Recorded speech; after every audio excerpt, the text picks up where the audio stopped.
भीष्म पितामह का शंख बजते ही अचानक पूरा कुरुक्षेत्र भयावह ध्वनियों से भर उठा। शंख, नगाड़े, भेरिया, रणभेरी, मानो पूरा आकाश युद्ध की घोषणा कर रहा हो। लेकिन अगर ध्यान से देखें तो महाभारत का वो क्षण सिर्फ आवाजों का वर्णन नहीं था, वो उस मानसिक स्थिति का चित्र था जहां हजारों लोग एक ऐसे युद्ध में प्रवेश कर रहे थे जिससे वापस लौटना लगभग असंभव था। कल्पना कीजिए, चारों ओर विशाल सेनाएं खड़ी हैं, हजारों रथ, घोड़े, हाथी, महारथी, और फिर अचानक पूरा वातावरण भयावह ध्वनियों से कांप उठता है।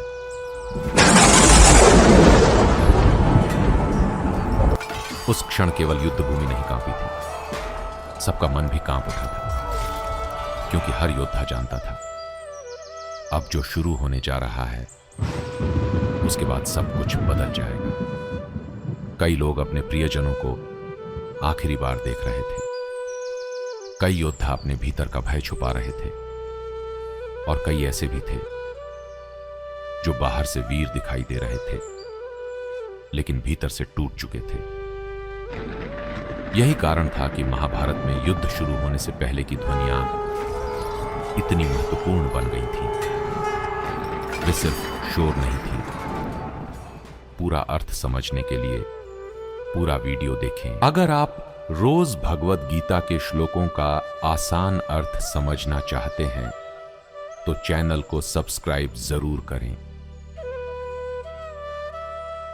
वे मनुष्य के भीतर चल रहे तूफान की आवाज थी।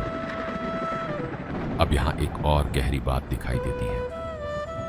जब मनुष्य अपने भय को दबाना चाहता है तो वह अक्सर शोर पैदा करता है, और शायद यही कारण था कि कौरव सेना की ध्वनियां इतनी प्रचंड थीं, मानो वे स्वयं को यह विश्वास दिलाना चाह रहे हों कि वे अभी भी अजेय हैं। लेकिन महाभारत बार बार एक ही बात सिखाता है कि सबसे ऊंची आवाज हमेशा सबसे मजबूत मन की नहीं होती। कई बार सबसे अधिक शोर उसी स्थान पर होता है जहां भीतर सबसे अधिक भय छुपा होता है।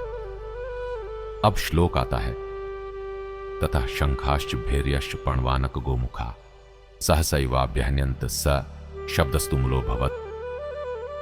अर्थ, उसके बाद शंख, नगाड़े, भेरियाओं और रणभेरियाओं एक साथ बज उठी और उनकी ध्वनि अत्यंत भयंकर हो गई। लेकिन अगर गहराई से देखें तो महाभारत का वो क्षण सिर्फ युद्ध की शुरुआत नहीं था, वह उस विनाश की पहली गूंज थी जो आने वाले समय में पूरे आर्यावर्त को बदल देने वाला था। और शायद कुरुक्षेत्र में सबसे बड़ा युद्ध हथियारों का नहीं, मनुष्य के भीतर छुपे भय का था।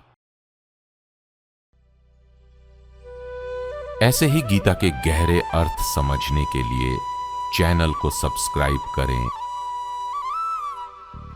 ग्रंथ का अर्थ।